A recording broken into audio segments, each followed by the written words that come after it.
피상속인이 돌아가시고 나서 6개월 안에 해당 집을 팔아버리면은 양도세가 안 나와요. 왜 그러냐면 내가 만약에 그 집을 10억에 팔았어요. 양도가가 10억이잖아요. 그런데 6개월 안에 그걸 팔면은 이걸 취득가로 우리가 차용할 수가 있어요. 매매 사례가를 넣어서 양도가고 취득가가 같으니까 양도책이 제로가 돼서 양도세가 안 나와버립니다. 그러면 딱히 뭐 문제가 없어요. 그런데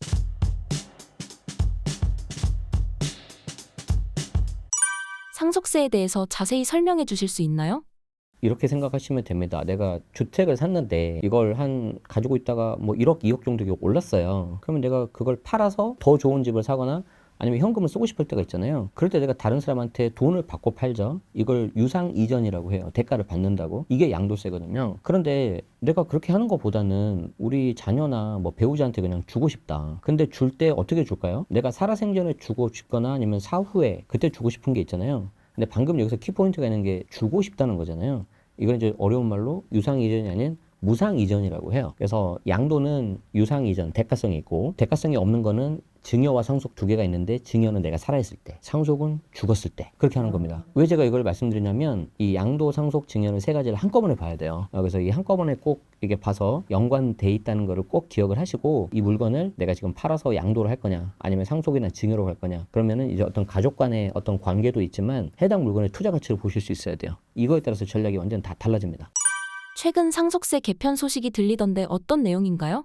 오늘 촬영하고 있는 이 날짜 기준으로는 확정된 건 없고 다만 이제 저도 오기 전에 조금 보고 왔는데 정부에서 이제 유산 취득세로 바꾸자 상속세를 이런 말이 나왔어요. 그럼 유산 취득세라는 건 뭐냐? 쉽게 말해서 받은 만큼만 내가 상속세를 낸다는 거예요. 자, 우리가 증여를 한번 봅시다. 증여 같은 경우에는 형제가 뭐 형이 있고 동생이 있는데 부모님이 형한테 많이 주고 동생한테 조금 줬어요. 그럼 형은 많이 받았으니까 세금 많이 냈겠잖아요. 동생은 조금 받았으니까 적게 내고 증여는 이미 취득형이에요. 내가 받은 만큼만 내는 거니까. 그런데 우리 상속세는 어떻게 되냐면은 누군가 이제 돌아가시잖아요. 이제 피상속인이라고 하죠. 누군가 돌아가시면은 그분의 재산을 일단 다 더해요. 다 더하고 거기서 이제 상속세를 세금을 때려요. 자, 그리고 그걸 이제 남아있는 상속인들 있죠. 배우자나 자녀들. 이 사람들이 나눠서 연대납세 의무를 지우는 거예요. 그러니까 증여하고 상속이 비슷한 것 같지만 다르죠. 그러면 세부담 측면에서는 어떤 게 좀 더 셀까요? 상속세가 좀 더 세겠죠. 왜냐하면 일단 재산을 다 모아서 세율을 때리니까 세율이 올라간단 말이에요. 초과 누진 세율이라서. 그리고 이걸 나눠서 내는 거죠. 그러니까 정부 입장에서는 세금도 좀 더 거둘 수 있고 무엇보다도 관리하기가 편해요. 그래서 이제 그 방식을 계속 고수해 왔는데 이번에 정부가 사실 그 전부터 계속 말은 했었어요. 그래서 유산 취득형으로 가자. 그러면 이거는 상속세 어떤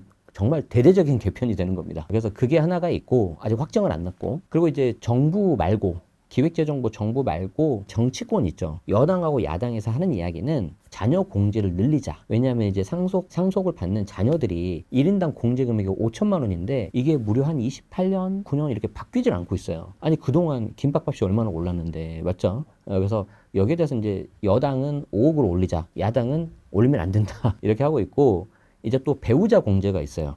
상속을 내가 배우자한테 하면 그 배우자 공제가 얼마까지 돼가지고 뭐 최소 5억에서 30억 이렇게 가는데 여당하고 정부안은 아예 배우자 공제를 폐지하자 아니면 늘리거나 무슨 말이에요? 내가 남편하고 아내 두 명이서 일군 자산 아니냐 그 자산을 다시 배우자한테 상속할 때 또 세금을 매긴다는 건 말이 안 된다. 경제적 기여도가 그래도 엇비슷하게 가는데 그렇기 때문에 폐지하자는 쪽이고 야당 쪽에서는 배우자 공제를 그냥 한 10억 정도 넉넉히 늘려주자. 그럼 상속세가 안 나오니까. 그래서 두 개 대립하는 부분이 있다는 거.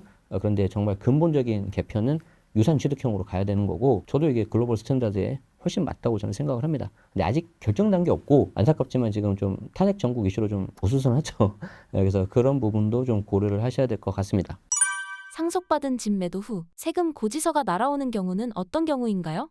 전제 조건이 내가 상속받은 집을 매도를 하셨다고 했잖아요. 그래서 두 가지가 있을 것 같아요. 어떤 경우냐면은 우리가 이제 피상속인이 돌아가시고 나서 6개월 안에 해당 집을 팔아버리면은 양도세가 안 나와요. 왜 그러냐면 내가 만약에 그 집을 뭐 10억에 팔았어요. 10억에 팔아버리면 양도가가 10억이잖아요. 그런데 6개월 안에 그걸 팔면은 이걸 취득가로 우리가 차용할 수가 있어요. 매매 사례가를 넣어서 내가 10억에 팔든 5억에 팔든 그러면 6개월 안에 팔면은 내가 양도가고 취득가가 같으니까 양도책이 제로가 돼서 양도세가 안 나와버립니다. 그러면 딱히 뭐 문제가 없어요. 그런데 예를 들어서 6개월을 넘어서 내가 팔았다. 그러면은 이때 취득가하고 양도가 차이가 나면은 세금이 좀 나올 수가 있거든요.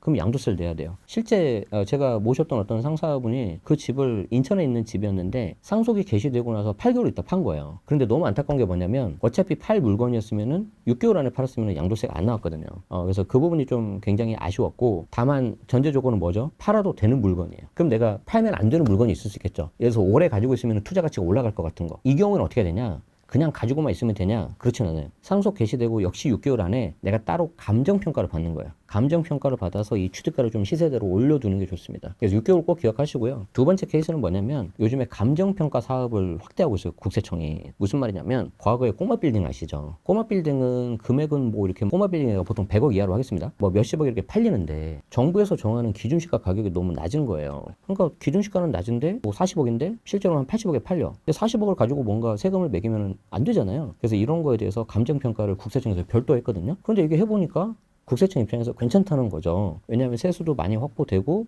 또 사실 이게 시세대로 가는 게 또 맞잖아요. 공평과세 입장에서. 그러니까 이제 어디로 눈을 돌리겠습니까? 주거용으로 눈을 돌리는 거예요. 아파트. 이 아파트도 해보자. 그래서 올해 굉장히 예산을 많이 늘렸습니다. 그래서 이런 경우에는 좀 더 생각지 못한 상속세가 나올 수도 있다. 그래서 이런 일이 발생하시고 관련된 자산이 있으시면 항상 6개월을 기억하시고 전문가와 세무사님과 좀 상담을 해서 그냥 그대로 가져가겠다 하시면은 감평을 좀 받으시는 게 좋고, 처분하겠다 하면은 그 6개월 안에 처분하시는 게 좋습니다. 부동산 매각해서 현금으로 자녀에게 주면 안 되는 이유가 무엇인가요?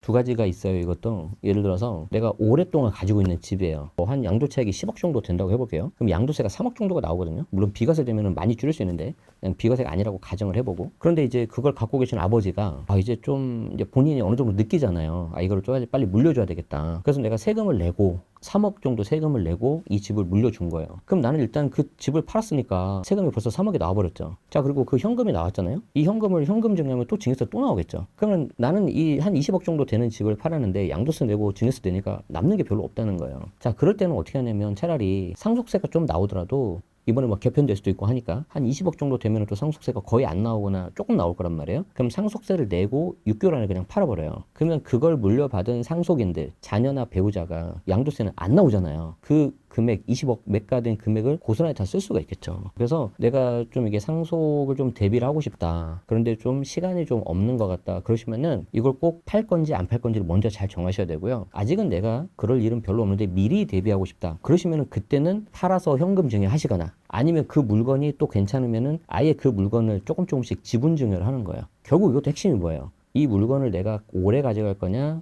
팔 거냐, 투자 가치를 봐야 됩니다. 만약 부모님이 돌아가신다면 자녀는 무엇을 어떻게 해야 하나요? 앞에서 다 말씀을 드린 것처럼 6개월 안에 준비를 하시는 게 가장 좋고, 이제 뭐 이거 관련해서는 이제 실무하시는 세무사님들이 훨씬 더 잘 아시고 여러 가지 영상이 있으니까 뭐 그걸 좀 참고하시면 좋을 것 같은데, 뭐 주변 정리할 때 뭐 예를 들어서 뭐 핸드폰 없애지 말아라 뭐 여러 가지 있잖아요. 뭐 그런 부분들 조금 더 디테일한 것들은 참고해 보시면은 좋을 것 같습니다. 어쨌든 제가 이제 주변에 보면 안타까운 게 뭐냐면 그런 일이 있으면 당연히 이제 좀 경황도 없고 황망하고 그러니까 좀 힘드실 텐데, 그럴 때일수록 조금 더 이렇게 집중하셔가지고 사후에라도 이렇게 대비를 하시는 게 좋을 것 같습니다. 6개월을 꼭 기억하십시오. 유산을 자녀에게 현명하게 이전하는 방법은 무엇인가요? 이것도 두 가지가 있는 것 같은데, 그 현물 자체를 물려주시는 것도 되게 좋지만 그 현물을 지킬 수 있는 능력을 저는 주셔야 된다고 봐요. 예를 들어서 뭐 주식도 마찬가지지만 내가 아무리 좋은 주식을 줬는데 자녀가 이걸 잘 굴리지 못하거나 뭐 쉽게 팔아버리거나 그러면 안 되잖아요. 부동산도 마찬가지예요. 부동산도 이 자녀가 이걸 좀 볼 수 있는 눈이 있고 이걸 내가 좀 관리를 할 수 있어야 되는 그런 게 필요하다는 거죠. 그리고 또 하나가 뭐냐면 다 그런 건 아닌데 뭐 형제 자매 간에 이렇게 좀 같이 공동으로 증여받은 경우에 좀 이렇게 사이가 안 좋은 경우도 제가 좀 많이 보고 상담을 한 적이 있었거든요. 어떤 분이 좀 기억에 남냐면 본인이 좀 오빠한테 많이 서운하셨나 보더라고요. 그래서 이제 이걸 팔고 오빠랑 같이 있는 그 물건을 팔고 나는 내 돈 몫을 가져가서 내가 이제 정말 자산을 좀 굴리고 투자를 해보고 싶다. 그런데 딱 봤는데 팔면 안 되는 물건이에요. 중심지에 있는. 그래서 세금 계산해 드리고 이걸 팔면은 세금 떼고 나서 얼마가 들어옵니다. 그럼 이걸 가지고 하실 수 있는 게 많이 없습니다. 했는데도 불구하고 그 마음의 응어리가 좀 그러더라고요. 그래서 요즘에는 공동으로 증여를 하신 경우도 있지만 아예 그냥 명의를 단독으로 해서 A 아파트는 첫째, 이 아파트는 둘째 이렇게 하는 경우도 좀 있는 것 같아요. 그래서 이런 것들도 고려해 보시면 좋겠습니다.